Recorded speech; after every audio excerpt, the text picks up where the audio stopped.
असलामुअलैकुम सियालकोटियो की हाल है ठीक हो। उम्मीद करनी आ कि तुसी सब हैरो आफियत दे नाल होवोगे ते मेरी दुआ है कि अल्लाह ताला तानू दिन दुगनी रात चुगनी तरक्कियां दे ते कामयाबियां दे ते तानू सारियां नू अपनी हिफ्ज़ो-मान च रखे। अज है मेरा पहला व्लॉग है ते मेरे चैनल का नाम है शहजादी सियालकोट दी।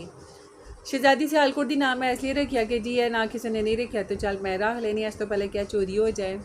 दूजी गल है वे माँ जी के कहते हैं ना धियाँ चिड़ियाँ के नसीबों के नाल जड़ा ना शहजादियाँ बनदियाँ ते नसीब जेडे ने ना किस्मत हर किसी धी वास्ते ना मेहरबान नहीं होंदी।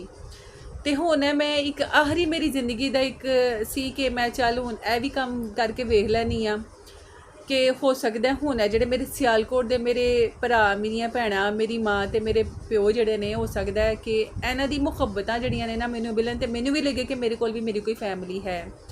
तो उम्मीद है इंशाल्लाह तुहानू मेरे व्लॉग जोड़े ने पसंद आएंगे, अच्छे लगनगे। ए व्लॉगां दे विच माँ दी असीं अपने दिल दीयां गल्लां बातां करांगे। क्यों माँ जी अजकल के दौर दे विच ना किसी दे कोल वक्त नहीं है, साडे सारे घर भरे ने लेकिन किसी कोल टाइम नहीं है कि दो घड़ियां बह के ना कोई किसी दी गल सुन ले, किसी दा कोई हाल पुछ ले।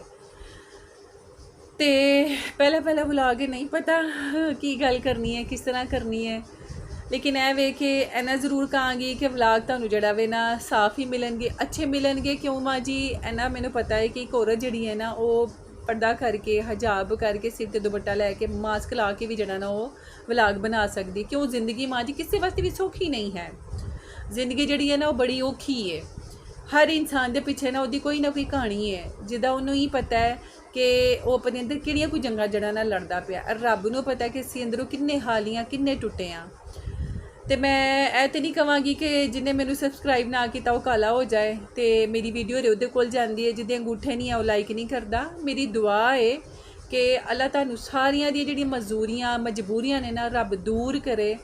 तो मेरी तुहाडे कोल दरखास्त भी है कि जिदे कोल मी मेरी वीडियो जाए काइंडली मेरे हक वास्ते भी दुआ करियो। इस दुनिया दे विच अज दे दौर दे विच ना सानू दुआवां दी शदीद ज़रूरत है। तो मिलने फिर इंशाल्लाह 50 सबसक्राइबर ते मिलने फिर इंशाल्लाह 50 सबसक्राइबर ते जेड़ा मेरा सबसक्राइबर होएगा इंशाल्लाह मैं उहदे वास्ते जो कहेगा मैं उहदे वास्ते नमाज़ पढ़ के खास तौर पर दुआ करांगी। क्यों दुआवां दी जड़ी है ना वो सानू बहुत ज़रूरत है, बेहद ज़रूरत है। रब तुहानू भी सलामत रखे तो ज़िंदगी रही थी इंशाल्लाह फिर दोबारा मुलाकात होएगी, दोबारा व्लॉग ते तुहाडे सामने हाज़र होवांगी, दोबारा दिल दीयां गल्लां करांगे। अस्सलाम वालेकुम। चैनल का नाम याद रखियो शहजादी सियालकोट दी।